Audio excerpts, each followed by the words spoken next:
ആരാ? വർഷല്ലേ? അതെ. വർഷക്കെന്നെ മനസ്സിലായില്ലേ? എവിടെ കണ്ട പോലെ ഉണ്ട്, പക്ഷെ ആരാന്ന് അങ്ങോട്ട്. എന്താ വർഷ ഇത്?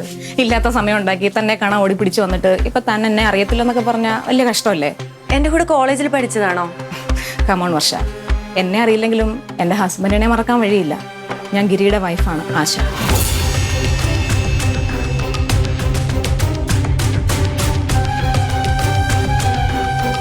ആശ, എന്റെ ഹസ്ബൻഡ് വന്നിട്ടുണ്ട് ലീവിന്.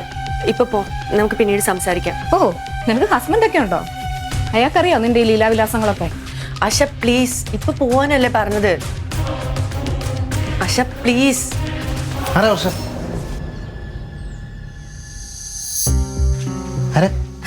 ഞങ്ങൾ സുഹൃത്തുക്കളാ, കോളേജിൽ ഒരുമിച്ചുണ്ടായിരുന്നു അല്ലേടി? ഫ്രണ്ട്സായിട്ടാണ് ഇവിടെ നിന്ന് സംസാരിക്കുന്നത്. നീ എന്തോടെ ഞെട്ടിയിരിക്കുന്നേ? അതവളെ എന്നെ കണ്ട് പെട്ടെന്ന് എക്സൈറ്റ്മെന്റില്ലേ സ്റ്റക്കായി പോയതാ. പാടി.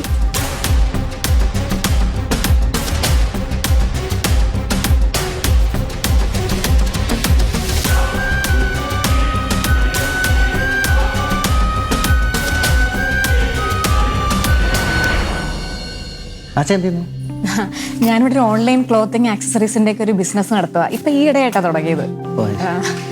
ഇവിടെ അടുത്ത കൊല്ലമാണോ താമസം? അല്ല, വർഷം ഇതിനു മുന്നേ പറഞ്ഞ് കേട്ടിട്ടില്ല ആശയുടെ പേര്. അതെയോ? എനിക്കൊരു അരമണിക്കൂർ ദൂരേ ഉള്ളൂ ഇവിടുന്ന്. ഞങ്ങളങ്ങനെ വലിയ കോണ്ടാക്ട് ഒന്നും ഉണ്ടായിരുന്നില്ല. അപ്പോൾ ഓഫീസിൽ നിന്ന് ട്രിപ്പ് പോയപ്പോഴാണ് അവിചാരിതമായിട്ട് ഞങ്ങൾ കണ്ടത്. അല്ലേ വർഷേ? ഞാൻ ഇവിടെ തിരുനെൽവേലിയിലാണ് വർക്ക് ചെയ്യുന്നത്. മാസത്തിൽ ഒരാഴ്ച ലീവുള്ളൂ. അപ്പൊ ഞാൻ ഇങ്ങനെ വരും. വെള്ളം കൊച്ചിനെയും കൂടെ ഇരിക്കാമല്ലോ. ഇന്നത്തെ ഇവിടെ കൂടെ കൊണ്ടുപോകത്തെ? അവിടെ ചിന്ന വീട് സെറ്റപ്പ് വല്ലതും ഉണ്ടോ? ആശ, അയ്യോ, ഞാൻ തമാശ പറഞ്ഞതാ.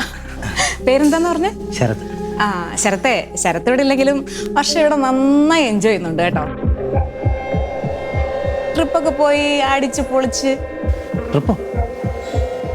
എന്താ ട്രിപ്പ്? ഓഫീസ് ട്രിപ്പിന്റെ കാര്യമാണ് പറഞ്ഞേ. അങ്ങനെയാണല്ലോ ഞങ്ങൾ കണ്ടത്. ശരിക്കും ഒക്കെ ഓഫീസിന് ട്രിപ്പ് വരാൻ വലിയ താല്പര്യമൊന്നും ഇല്ലായിരുന്നു ലേഡി.